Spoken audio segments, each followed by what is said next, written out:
batch and is presently working as the JS in Ministry of Electronics, Government of India. Mr. God is a development specialist with over 16 years of experience in policy making and implementation of programs in rural and urban development sectors.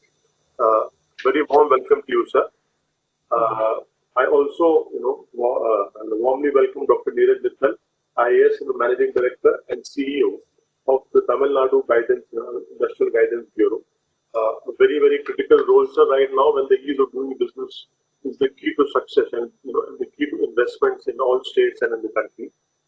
Uh, uh, Dr. Mittal is an electrical engineer by training from the IIT Kanpur and MBA from Frankfurt University in UK and holds a PhD from the Ohio State University, USA.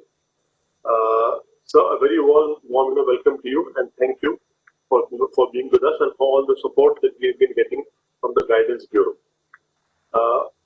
Next, I would like to welcome Mr. Shashikumar Gendam, a young entrepreneur and one of the leaders of our industry today. Mr. Shashikumar is the managing director at Salcomp Manufacturing, which is the world's largest manufacturer of mobile phone chargers and which supplies to the top 10 OEMs in the world.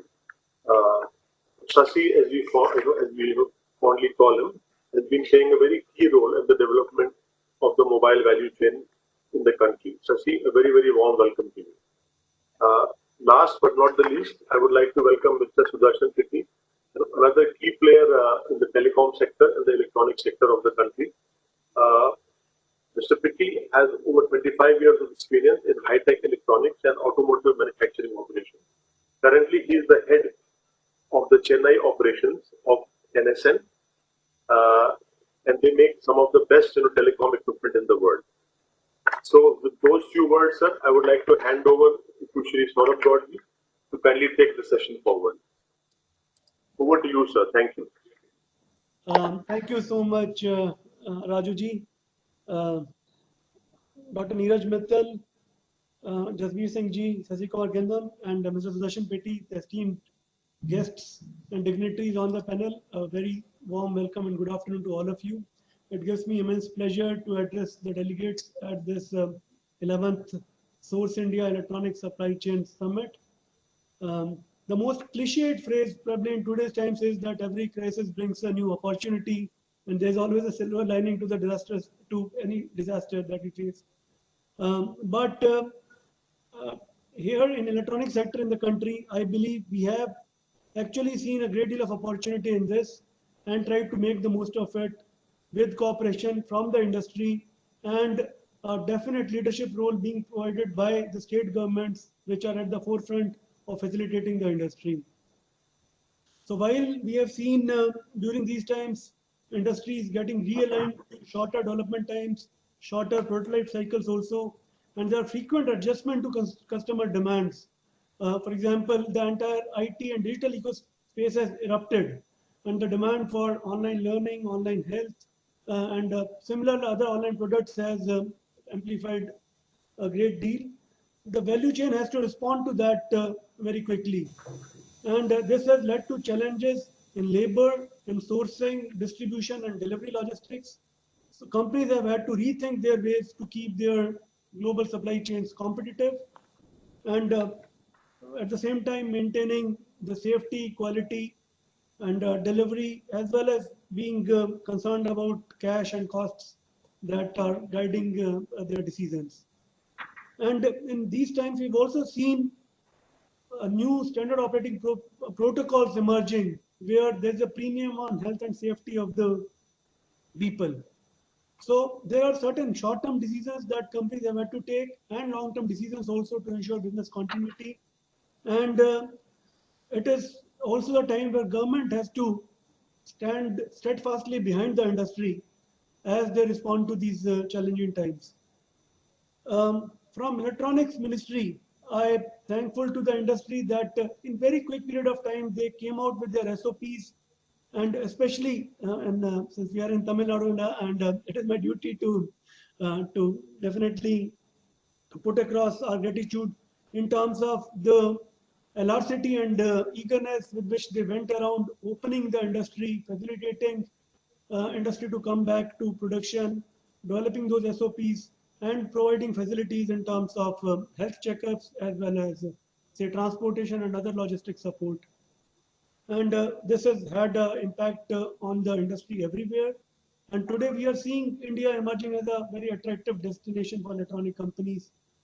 And just an hour before, I was in another meeting, a joint working group with Japan, where, in fact, the Japanese side, their Ministry of Electronics Trade and Industry, was complimenting Indian effort on dealing with the pandemic, and also, um, for example, they have recently said that for companies which are locating relocating out of other geographies, if they are locating to India also, they are going to get some additional subsidy and support from the Japanese government. So I believe there are countries which are seeing the Indian transition happening, the Indian electronics manufacturing story unfolding, and this is the decade which should ideally belong to India when we establish ourselves as a very strong manufacturing base. Now, there has been a clear call given for Atmanirbhar Bharat by the Honorable Prime Minister, which is essentially being inclusive in nature. And this is the time to firmly integrate ourselves with the supply chains and make India the sourcing destination also, the source for and increase the value addition that is happening in the country. While we came out with new schemes to further invigorate electronics manufacturing in the country, some of those are meant for international champion companies, but there's a very strong focus on national champions, whether it is in the production linked incentive scheme, where with mobile segment as a focus, we are asking Indian companies to reinvent themselves and become competitive. Similarly, in other product categories also, be it telecom and probably in compute devices, there will be similar output linked schemes where companies meet certain thresholds of investment and production and become eligible for incentives. So this is slowly developing into a template that government and industry both are comfortable with. It does lead to champions emerging, and there is a criticism it might lead to exclusion also. But having said that, I think there is no better policy option or impetus to provide to industry than this one in terms of working at scale. Then, while we do that, there will be definite pressure on increasing value addition in the country. And we are looking at now developing 500 Indian champion MSMEs, which will be acting. We have identified bill of material for whether say it is telecom products or mobiles or compute devices or industrial electronics, medical electronics, what goes into a product, what are the key components, and what does it take for to bring that component production into the country, and what does it take to bring that technology for Indian MSMEs to be able to manufacture those. So on components and sub-assemblies, बराबर समझ क्या? Raju ji, I'll finish quickly. Yeah. Sorry, no, sir. I lost connection, so I was a little bit disoriented. I'm sorry. Yeah, please. Issues. No, Yeah. so you please take your time. Yeah. Please. So I'll actually conclude by saying that there will be more effort, some noise, but more result-oriented action also on integrating Indian MSMEs into the supply chains of companies which are making in India for Indian market as well as making in India for the world. And for us, Elsina is a very important part of this entire initiative. In fact, we are doing two reports with Elsina, one on PCB and PCBA, the other on Indian MSMEs, where we would see a very definitive way forward in integrating the Indian SMEs with the global supply chains. So I will stop here for now, and may I now request the guest of honor, Dr. Neeraj Mittal sir, to kindly deliver your keynote address. Thank you. Thanks, Saurabh. Thank you so much. Thanks for having us in this wonderful program in a long series of events which have been organized by Elsina for a long period of time. We are privileged to have the veterans and the new generation of Elsina here, both with us. And I'm sure that this will go a long way in actually promoting Tamil Nadu as an investment destination. We heard the Secretary IT, our Secretary Minister, Secretary of the IT Department, Minister of the IT Department, Minister from Industries Department, all actually being very, very positive about the growth prospects in Tamil Nadu. I represent Guidance, and we work for the State Promotion Investment Agency. We promote all the investments coming into Tamil Nadu, including the electronics sector. We are actually the single window agency for Government of Tamil Nadu, which means all investments which come to the state are actually handheld by us till they start production, and then we also provide aftercare to all the investors. The Industries Department is also the nodal agency for sanctioning incentives through the Interdepartmental Committee through to all the industries, including the electronic sector. We have come out with a very progressive electronic hardware manufacturing policy. The Honorable Chief Minister has just launched the policy. We heard MD Elcott give a very good overview about the policy. I will not spend a lot of time on actually going through the details of the policy, but I would like to say that there are a few salient features which possibly make it best in the class. So the policy, encourages scale. The larger the factory, the more the incentives. It also encourages dispersion. So the more the investment goes into the hinterland of Tamil Nadu, the more are the incentives. So that is one feature of the policy. We also have a very new feature about actually subsidizing per private land, which was not there so far anywhere in Tamil Nadu. And purchase of private land is also being incentivized, both by individual units as well as the ESDM parks. That is something very, very new in this policy.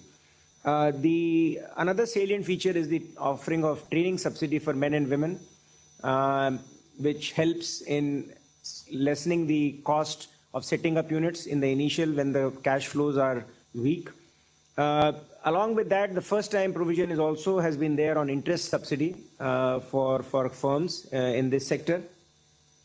The government is also actually encouraging, and that is actually hidden in this and not actually come out very, obviously, is encouraging the industrial housing. So that will also, in all likelihood, is a part of the eligible fixed assets, which means that they will also be subsidized as per the policy. And of course, the policy is very gung-ho and positive on promoting the innovation ecosystem in the state. And as Secretary, Government of India, Ministry of IT also said that Tamil Nadu has the potential to actually grow very rapidly in this sphere with a lot of excellent manpower, high-end connectivity. It is already the SaaS capital, but we need to. And we have roughly, according to him, we had about 600, software product development companies here, which is really a very, very large number. We are also actually working very hard to bring in global capability centers here of, large multinationals. We have a substantive number, but we want to become a leader. So that is an aspiration from Tamil Nadu side. And I'm sure that with all the efforts in the software and hardware put together, this will not be an infeasible target. Tamil Nadu has actually been very, very progressive, and as Saurabh said, that every disaster or a setback brings in some opportunities. It reveals some opportunity. It gives us time to reflect. It helps us in actually improving our risk mitigation systems. So Tamil Nadu has actually, with the help of the private sector, responded very ably to the COVID, circumstances. We could prove to the world that all the companies, including the electronics and the auto sector, which form the bedrock of industrial output in Tamil Nadu, were able to actually continue production and come up to, say, pre-COVID levels in many cases in a very short period of time. The government actually on its part announced several incentives. So, for example, we announced the first state to actually announce a special package for COVID crisis production, which had a special feature of taking 50% of the produce back by the state with 30% capital subsidy as well, and apart from other regular features and an interest subvention scheme. The state government also actually took special efforts to bring about a chorus scheme which was supposed to help in liquidity for the MSMEs. Government also has come up with two committees actually. One high-level committee led by Dr. C. Rangarajan to actually mitigate the adverse effects of COVID, and of course electronics sector is one of them.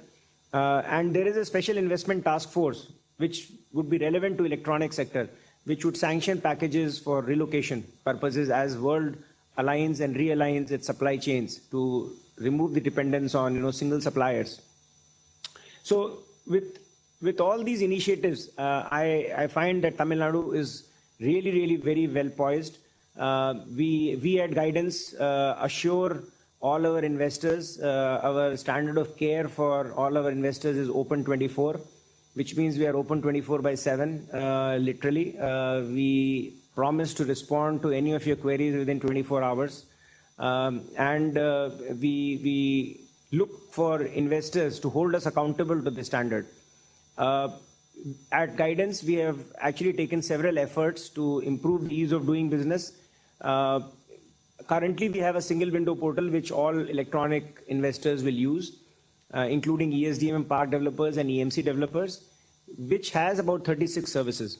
In another 8 to 10 months' time, we will be adding roughly 180 to 200 new services to this, which means our aim is to make the entire G2B interface paperless and faceless, so that companies can focus on doing business rather than running around behind clearances.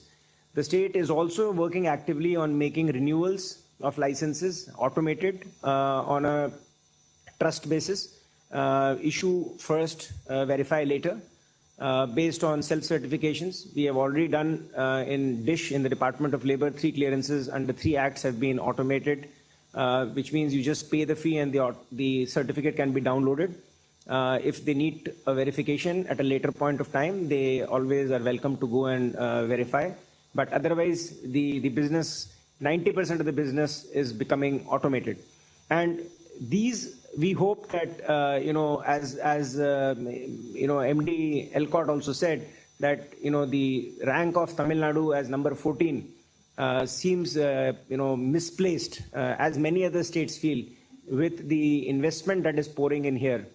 Even during the COVID times, where, the April, May, June period, the 3 to 4 months, there was a very famous report which said that Tamil Nadu attracted the highest investment in the entire country. We attracted 30,664 crores during that period, and with employment of about 67,000 people.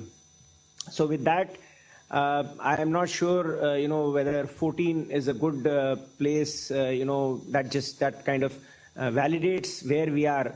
We were at least number 1 in attracting investment. So, but nevertheless, we are working towards an aspiration that we should be also number 1 in the ease of doing business rankings. Those require a lot of changes. So, for example, recently, the government of Tamil Nadu has gone ease of doing business plus, which means we are going to do reforms which are just not required for EODB, but beyond. So I would like to give a couple of examples here. So for example, the companies which require, consent to operate, it was only waived off for white industries earlier. We added the green industry to that, which means now they can actually get straight away CTO and CTE together, and then they can start their operations. We added deemed approvals for land conversion, which is again a very difficult, sometimes procedurally difficult process, where you buy agriculture land, dry land, and you want to convert it for industrial purposes. Any new industry which wants to come, if it doesn't find land in SIPCOT estates, would want to buy private land. And that has been a pain point for a lot of companies. That has been brought into deemed approval, which means if a certain timeline, the collectors and the joint director of agriculture do not give that, you automatically, it is issued.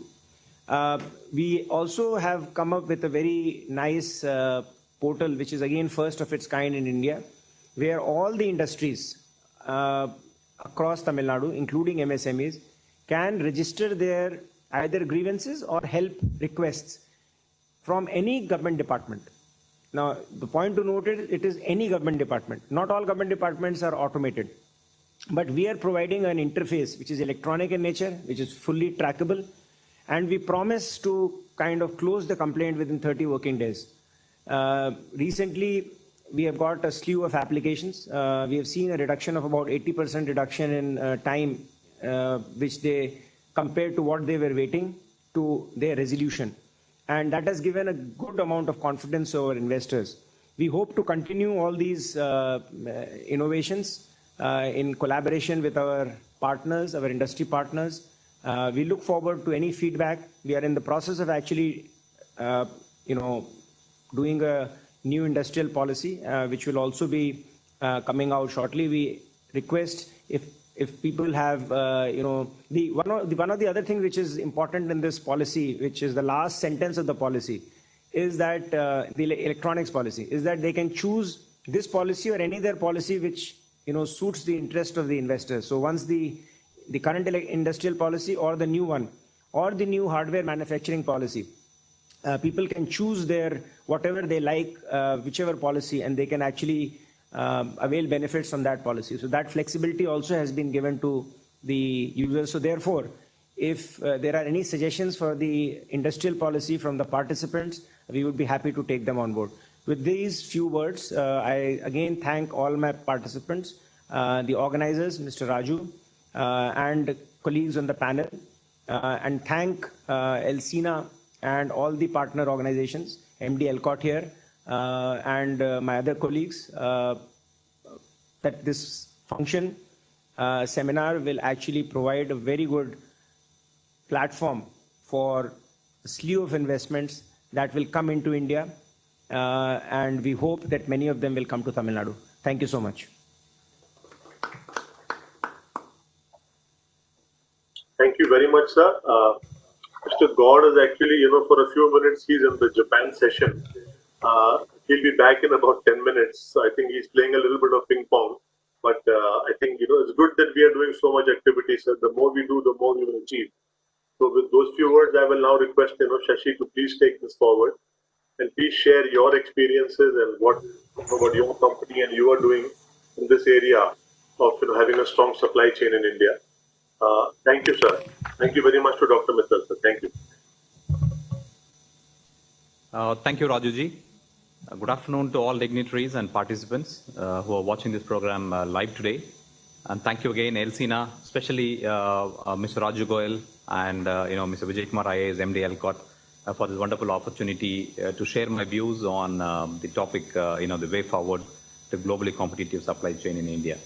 It's also indeed a pleasure for me to be here in the brand new office of guidance. I think they have really set a big benchmark even for corporates, I have to say. And so therefore, thank you, Dr. Neeraj Mittal, for the opportunity, and also Sudarshan ji and also Saurav Gauji for being here today. A little bit brief of ourselves. We are one of the largest manufacturers of chargers and other electronic components in the world. And as already Rajuji mentioned, so we supply to all top 10 OEMs of the world. We have been proudly present in Tamil Nadu since 2007. It's been over 13 years. And, also this organization is one that was the first one to induct women power into the electronics manufacturing industry. And then, so we have major plans for expansions in Tamil Nadu, and recent acquisition of the Nokia factory, as well as the Lighton Mobile factory, is already a proof that, Tamil Nadu provides huge opportunities and India provides huge opportunities in terms of growth. So with this factory buildings that we have purchased, so we estimate to recruit another 10,000 plus people on top of 8,000 that we have. So therefore, it's already happening. As we can see, things are changing, and things are changing rapidly, and there are lots of investment coming towards Tamil Nadu. So this current pandemic situation has actually accelerated all the growth, and then, as the speakers mentioned previously, every crisis provides an opportunity. I think the opportunity is pouring towards Tamil Nadu is what I will say. Within a span of 6 months, while lots of things have changed across the globe, but I think as far as the electronics industry is concerned, this change is for good. While several countries, organizations, and millions of people have been impacted on this, but at the same time, this is providing one of the biggest opportunities in the industry that we have ever seen.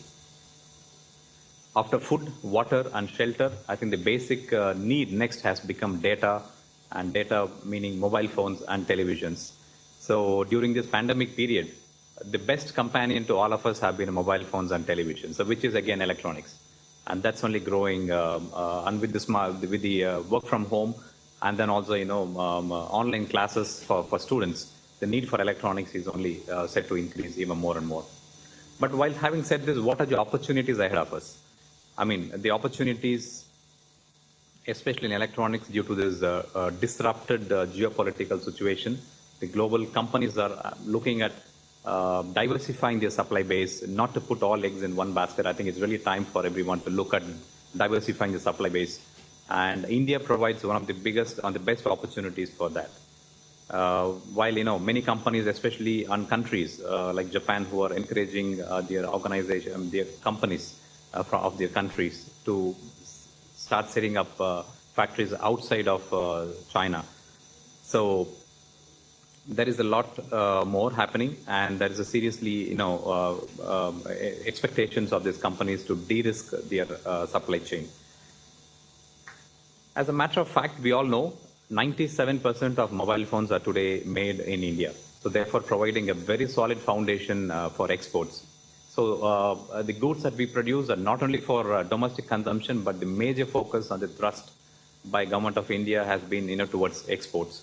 And India to really become the second largest mobile phone base for electronics and as with mobile phones. So when we say this second largest, I think it's not just in manufacturing. Our aim should also be in R&D as well as also on innovation to make this happen. So on top of the finished products, especially mobile phones and televisions and all other products that we discussed, this pandemic also provides one of the biggest opportunities for the MSME sector, which is a backbone.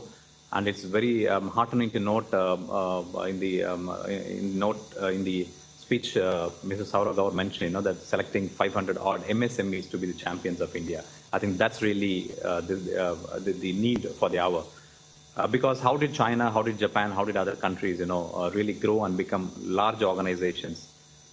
It was all from MSMEs. I mean, there are several companies that we know in our supply chain who were really a very small organization, but then today they've become big champions of the world.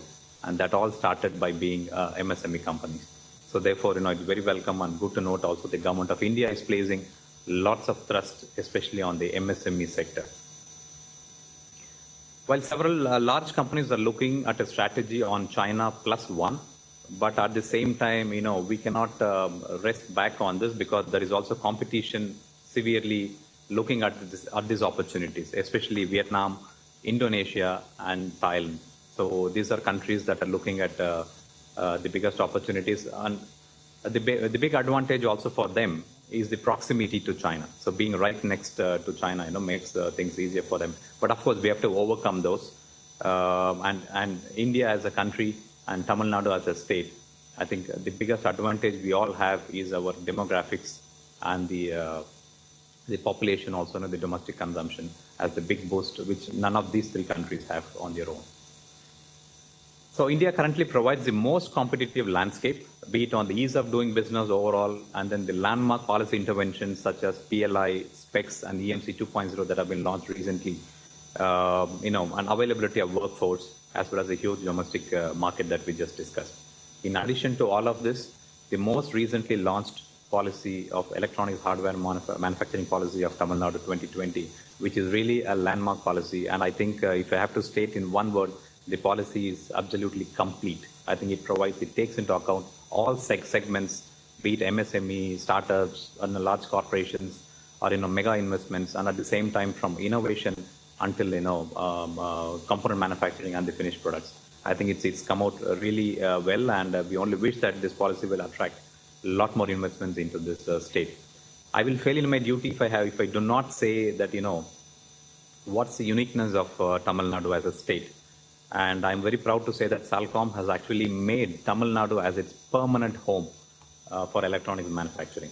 The biggest reason is because the visionary of the government to make TN as number one state to supply electronics to rest of the world. And second thing is that there's a sea of change in the way things operate in the government. I mean, accessing senior bureaucrats or accessing all the ground level staff, it's just a matter of minutes. It's not anymore a matter of weeks.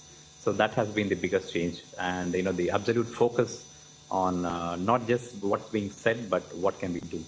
So that's something there. And again, industrial peace and minimal interference from the government. I think once everything is there, they just let us do our jobs and let us run our businesses, in a very smooth manner. And again, Sriperumbudur near Chennai, we all know is known to be the Shenzhen of China. I think we are really getting over there with all the companies coming back or increasing investments and more to come in especially in category A, which is Sriperumbudur and the neighboring districts of Kanjipuram. So with this, again, the close proximity of being seaport and airport. So we came here, because Nokia set up factories in Chennai. But then, we decided to expand in the same place for these advantages, and at the same time, a very focused and disciplined and loyal workforce of the state. So the products that are produced by our women go all across the world, and they deliver highest quality, and we are definitely comparable with all those developed nations, or developed economies where products are being produced in large scale. So therefore, let us not undermine or let us not underestimate the capabilities of our women and men that can deliver from this state. And I say this myself because we deliver several millions of products every day out from here. So with this, I just have a couple of things, that where I would really request the state government to focus further in order to be able to capitalize on this opportunity on hand. One is definitely, in this situation, while there are lots of companies looking for alternative destinations, I think a high-level empowered committee, to be looking at not just existing investors, but also those investors who are available already in Tamil Nadu, how they could scale further.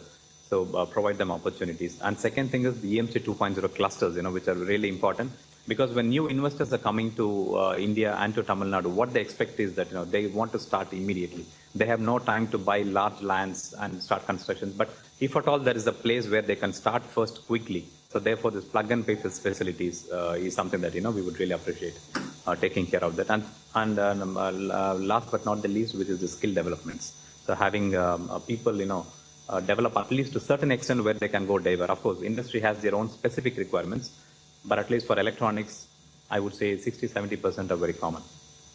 So that should help. So to summarize, what we have totally, I mean, the shift of supply chains is already happening. There is no second thought on that, and there are huge export opportunities all around, especially in the area of mobile phones and other electronics. And the creating a very conducive component ecosystem is also the need of the hour, which there's a clear focus from Government of India, especially with the policy of PLI and specs.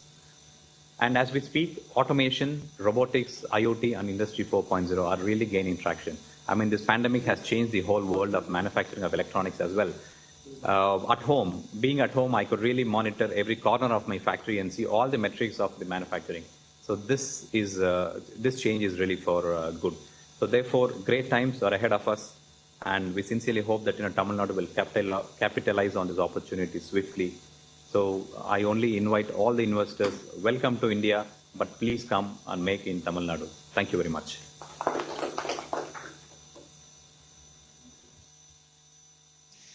Thank you so much, Shashi Kumar ji. I think, I'm sorry I missed responding to what Neeraj sir said also. But very briefly, on the electronics policy of Tamil Nadu, in fact, we did a very quick, yesterday when the policy came out, we did a very quick assessment of and comparison of that with other state government policies. And there's no doubt that it is the front runner. It is like a lighthouse for other states to emulate. And I wish more success to Tamil Nadu as it ventures on its journey to get more and more companies. It will be quite a task, I can say, for other states to live up to promise and to deliver, seeing what Tamil Nadu is already doing. And though ease of doing business rankings that came out from Government of India for states might have another story to tell, but knowing Tamil Nadu and knowing being a career bureaucrat from Andhra Pradesh and knowing Tamil Nadu, I know what Tamil Nadu is capable of, and I do wish them again a great deal of success. And thank you, Sasikumar ji. I believe your company has been an integral part of the overall mobile ecosystem. Today, if we are looking at 33 crore mobile phones being made in the country, and we have almost 45 crore connectors, sorry, chargers being made in the country. I think a major part of it is due to companies like yours who have been contributing immensely to the ecosystem. I would renew the appeal you did mention about that, about integrating Indian MSMEs also, and let us have a very frank dialogue on what does it take to bring the entire ecosystem together. So with that, may I now request if Jasbir Singh ji has joined Raju ji, is he going to be there? You are mute, sir. Raju ji. He is not there. Mr. Sudarshan Pitti is here, sir. Yes. Yes, sir. So may I now request Mr. Sudarshan Petty to kindly share his thoughts. And before he does that, I had the great fortune of visiting the Nokia factory in Chennai, where Mr. Petty had taken me on a tour, and I was definitely richer by the experience. And the other day, in fact, I was with another Nokia team, and they were talking about their achievements in other countries and other places, and I had to intervene and say that, look, your factory in Shriperumbudur is absolutely amazing. It is a benchmark. It is absolutely the gold standard for Industry 4.0. And and then women empowerment also. That is another thing I thought that should have been brought out by the Nokia team. But having said that, now I don't want to steal the thunder from Mr. Petty. May I request you to kindly give your remarks.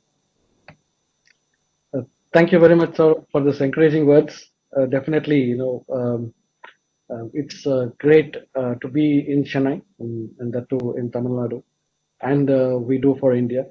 The moment we start speaking about Nokia, always the question comes up is Nokia still alive? Okay, so for many of those who don't know what we still do, maybe I will just quickly, put across a small presentation so that people also understand. Just a moment, please. Can you all see it? Can somebody confirm it? Yes. Yes, you can see it, Sudarshan ji. You can see. Thank you. Yeah, thank you. Good. So, in short, we make the telecom equipment the back end of all the things that have been supporting us during this time. Everybody has been saying that the thing that is next to food, clothing, and shelter is data, connectivity, phones, and television. And definitely, we are behind this, the backbone connecting people, moving data across. So we make the telecom equipment in India. We have been doing this for the last 12 years in this factory, and we were the first to make 3G, 4G, and now we are making the latest 5G equipment. And this is one of the largest Nokia-owned manufacturing facility, and we have about 34 manufacturing facilities around the globe if you take everything into the picture. So I'm really happy to say that from this part of the world, we make the latest equipment for the world. So I'm really proud to say that. So going to the next portion, what government has laid down is a very ambitious plan, beautiful. It's right. It's always good to think big, and it should be always like to have the proper vision and a mission to achieve that goal. So we, when we think of this, we should also note that it's just not the governments who set the policies that's going to make this happen. And if we will have to be globally competitive in the supply chain in India, manufacturing or value addition is absolutely important. So uh, a lot of onus is on existing players. Many of us are here today in this forum, and Elsina has been acting as a great platform for bringing all these manufacturers together. So it was great to have this platform, and it's been happening for many years. And now, with Tamil Nadu taking the next step and having this ambitious target, it is even more important. And looking at the enablers which will make this happen is speed and responsiveness. As we all know, the electronic industry changes so fast.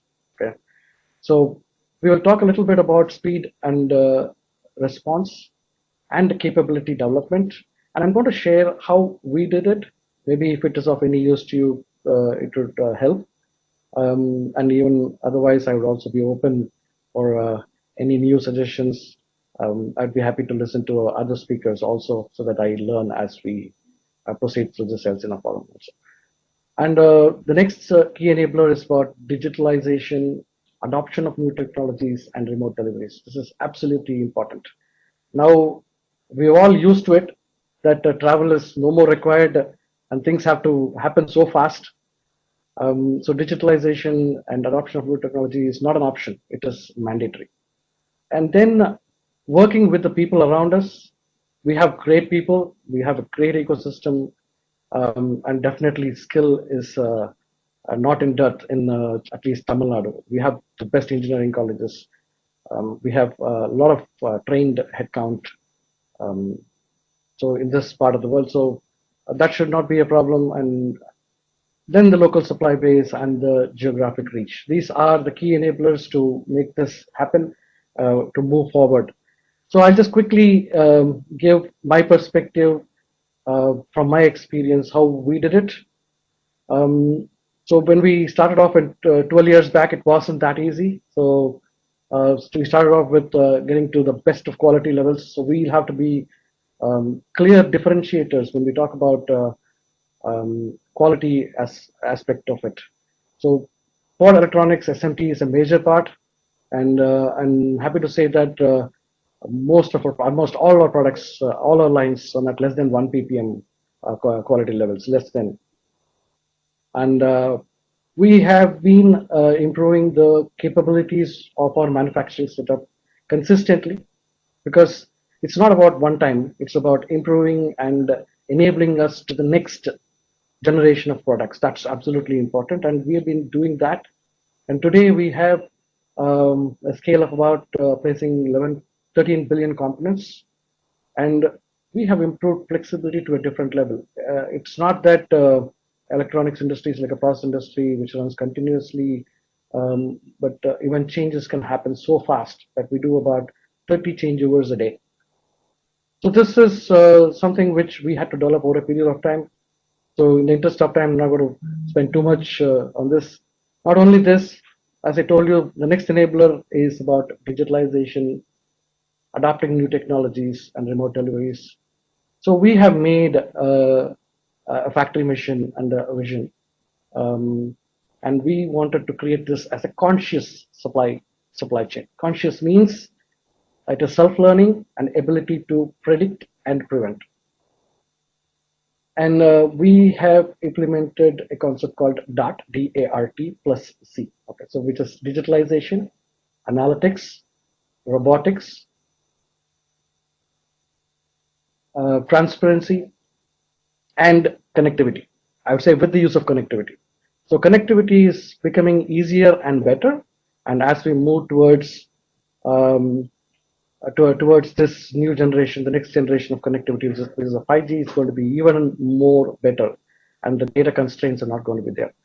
So it's a culture that we'll have to set in as we operate, that we adopt and we encourage innovation. But again, not all innovation is going to go through. So the bimodal approach is very much prevalent. So it will be, we'll have to convert the mode 2 to mode 1 to achieve faster results too.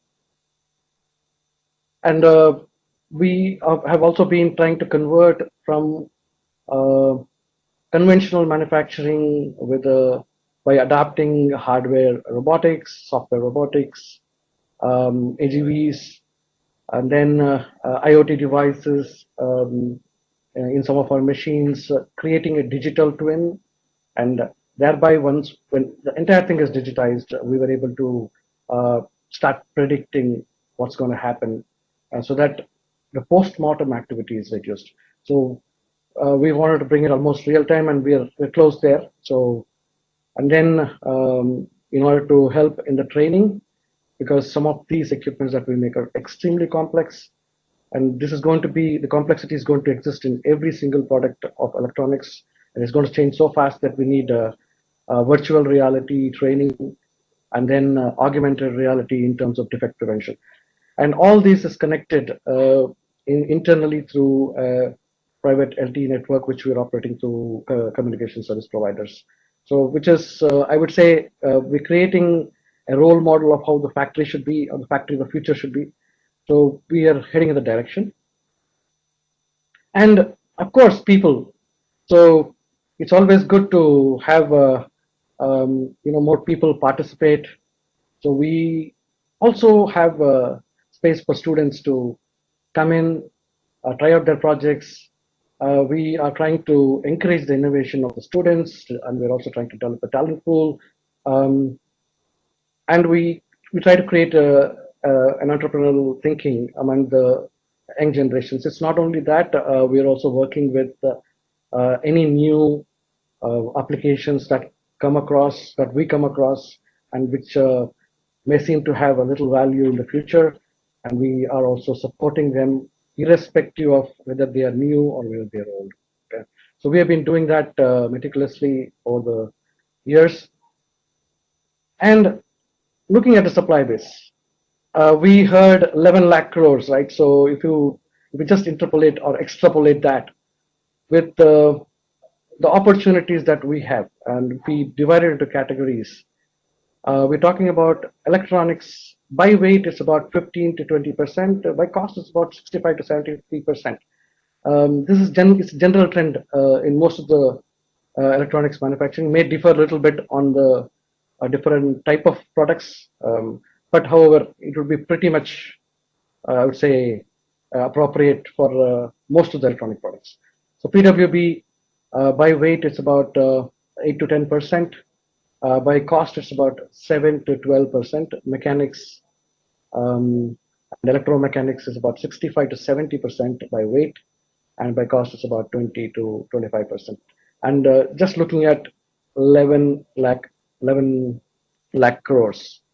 And here is an opportunity that's right there in front of us. It's not only for the industries which are currently available and currently there, and definitely veterans or the industries that are there would be happy to share through forums like Elsina and CII some of our learnings, and we'd be happy to share, collaborate, and work with you all. And we will also have to understand that there is a risk management that is absolutely required. So a little bit of distributed supply base is required.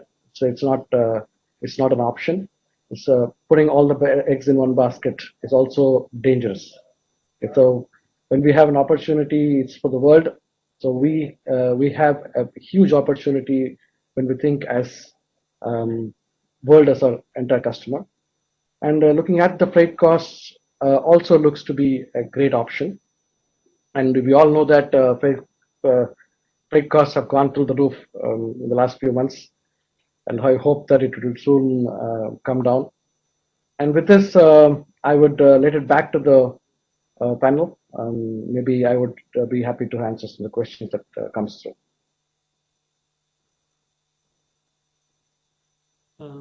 Thank you so much, Mr. Petty, for a very deep conversation that you had, and very illustrative points that you have made on some of these things, especially regarding the costing that you have presented in the last slide.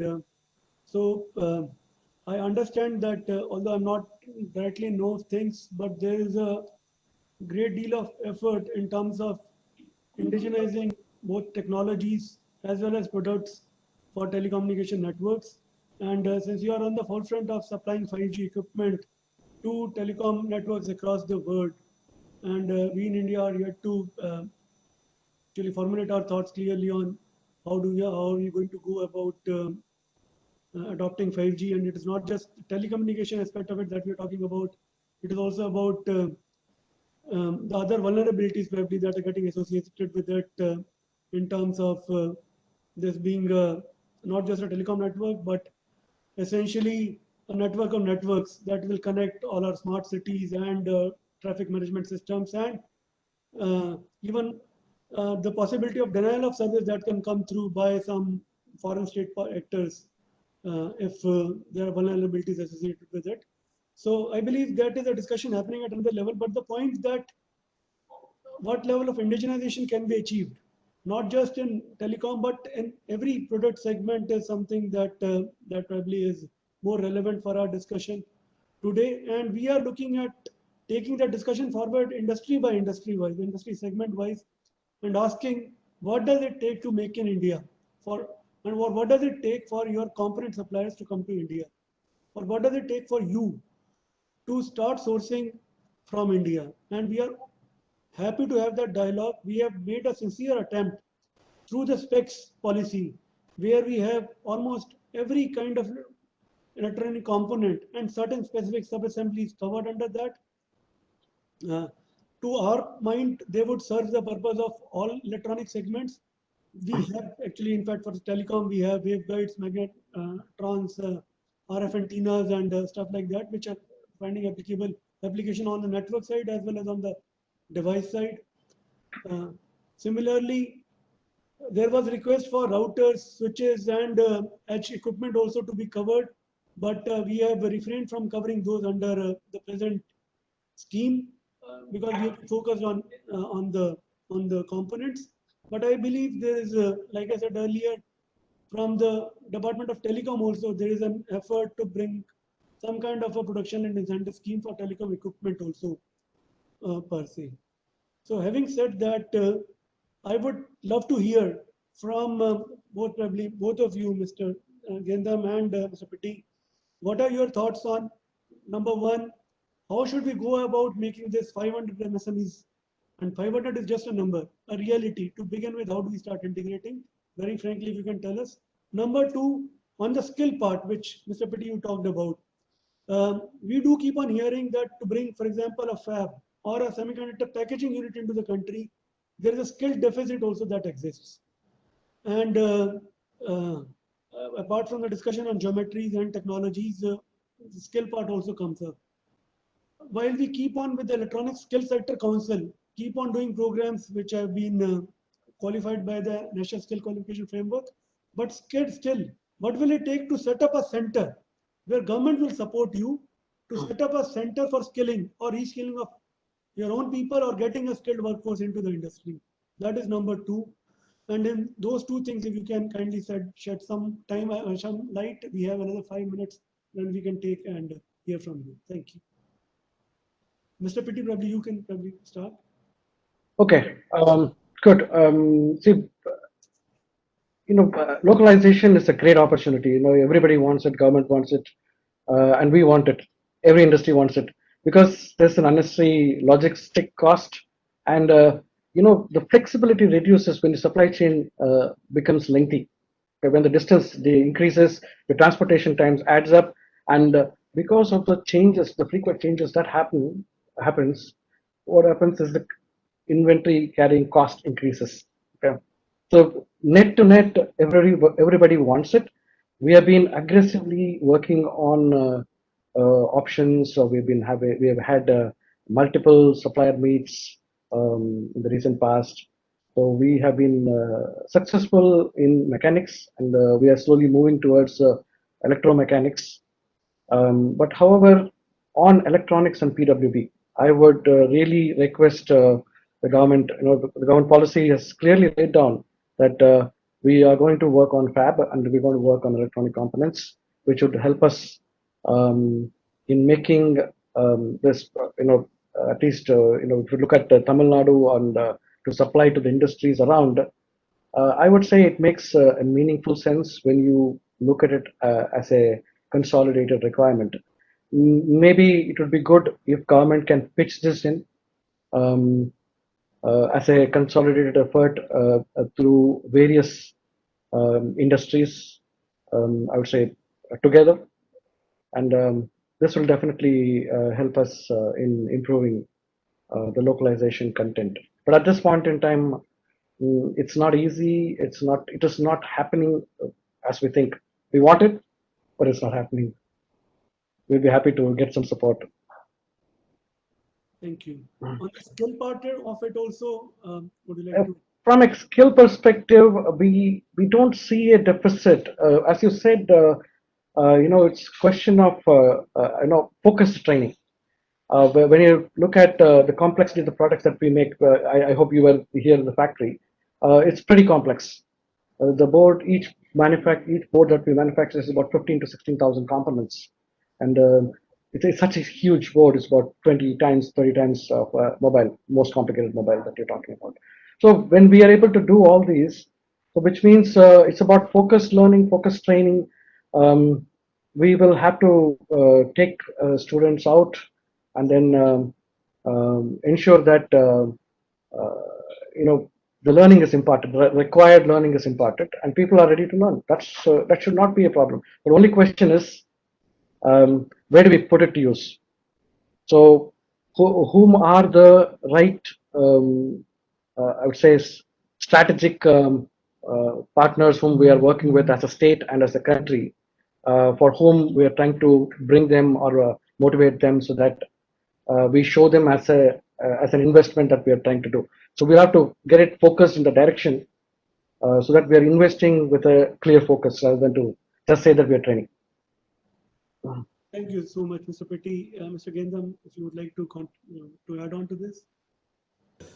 So on the component availability in India as well as MSMEs, so in our category, we have been able to achieve over 50% localization. But however, there are several components where the capabilities are available in India, where you could actually source up to 100%. But then since there are no tariff barriers or, since there are no preferences from customers, so therefore we are forced to kind of import these components. So if we can focus those areas which we are actually working with MeitY, as you know, these components can be 100% sourced locally. So therefore, increasing the domestic consumption or, the domestic component availability. So that's number one.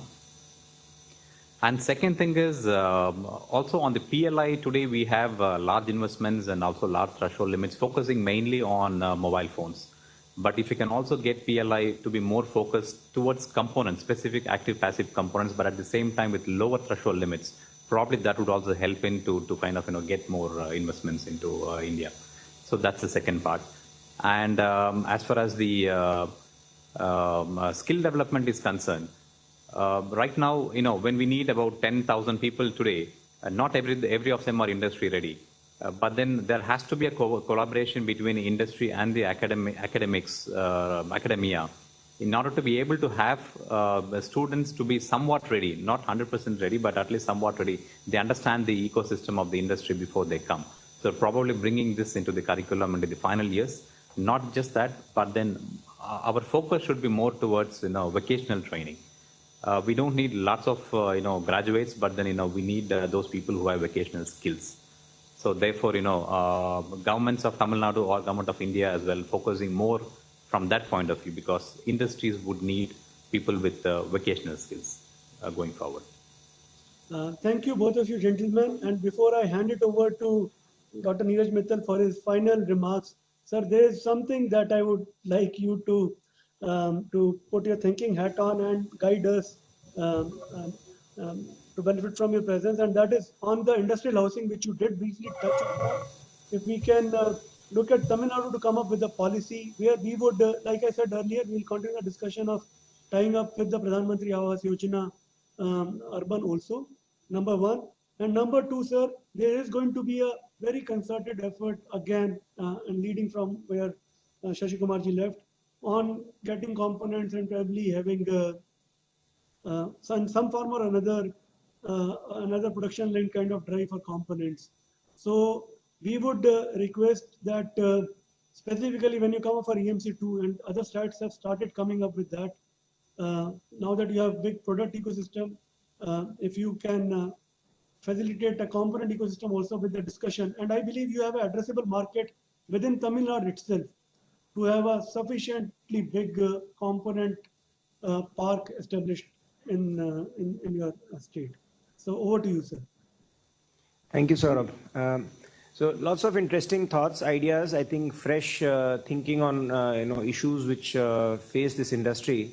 I don't have much to add except let me pick up on industrial housing. So I think industrial housing is going to be a with high urbanization, with choking up of roads and concentration of industries in urban areas. I think industrial housing is going to be a kind of a very, very important component for attracting foreign investment. That will directly determine the productivity of its employees. It will reduce load on urban, systems, and therefore, it is a public good, in my view, in terms of, providing, if you want to really, develop good industrial investment ecosystem, industrial housing is a prerequisite. And we have taken steps. We are in initial stages. We are also bringing it within our policy framework so that it gets, accounted for in the eligible fixed assets, so that it gets subsidized just as capital equipment gets subsidized. So we would love to work with you. I know we spoke offline on this with Ministry of Housing and poverty alleviation. To see whether there are any schemes which can bring in some VGF or something to make these units affordable. Because finally, at the end of it, even if the company offers this accommodation, it cuts the rent from the salary of the employee. So the lesser the rent, the better it is for employees and employee welfare and the state, and increases their disposable income. So it is not as much as I think the profit line of the company, but more to do with the employee welfare. So it's a welfare measure rather than and as a spin-off you get industrial investment out of it. So that's on the housing part. So we will work together and we would like to get Government of India help in this as much as possible. On the other things which on the component and framework and of growing up the value chain, that chart which Sudarshan put on electronics and the value and the volume, it's very revealing that where should we be investing. We should be definitely investing in electronics and not on electromechanical parts and where there's low value addition. So I think we have to grow in the value chain as much as we can. Not to say that we will not focus on the other aspects, but I think the higher we move up the value chain, the better it is. Of course, there are challenges of skill, there are challenges of technology. How do we bootstrap? I mean, we are possibly making clips. I mean, I'm talking of clips, right? I mean, we're talking to a vendor and they were talking about making the shell of the phone and not finding enough competence. So if small things like clips and screws and this are going to be a challenge in terms of quality, we need to have a relook at how we are going to be comprehensive in our approach and bring all these skills to the ecosystem. I mean, Tamil Nadu is still relatively better placed because we have cross-sectoral skills. I mean, we have a vibrant auto system which can support manufacturing of screws, small screws required possibly for the mobile phones. But there are other states and other parts of the country where this may not be true. But still there is a long way to go. So I think a holistic thinking is really required from all of us, all the stakeholders put together to bridge this gap, both in skills, in technology, in supply chain, in raw materials. And this is just not true of electronics. It's actually true for many other sectors. We had a CXO roundtable on pharma and petrochemicals recently, and we one of the issues was that we have to get everything from abroad. I mean, most chemicals, intermediate chemicals, have to come from abroad. We're not producing them here. So I think it's a long way to go. and I think our central government and state government will have to really work together on bridging this gap. So I think we have got great ideas today. I think we should pick up and engage with industry, and I would really urge industry to kind of come and pester us as much as they can and say, do this, do this, do this. As the more they do, the better we will become. And that's my open invitation to all of you. Thank you. Thank you so much, sir. And I thank all the esteemed panelists for a great discussion today. And I hand it over to Raju Goyalji for concluding the session. Thank you very much, sir. I have the most difficult task of thanking such wonderful speakers, and I guess I don't have words for it, but it was a very nice session. I think it was wonderful, and we are very grateful to the government of Tamil Nadu for being so supportive to us also, which has actually enabled us to continue doing Source India there, and we've actually been working quite actively also on the policy, etc. So it has all been possible because of the support we've been getting from Guidance Bureau. Guidance Bureau has been actually supporting Source India right from day one. Every year it has been supporting us and also sponsoring us. We are very grateful for that, and also to ELCOT and to the Ministry of IT. Thank you very much, sir, and we look forward to our continued engagement with you. Thank you so much. Thank you all. Bye-bye. Thank you, Sasi. Thank you, Mr. Thanks all of you. Thank you. Thank you, Dr. Mittal. So thank you.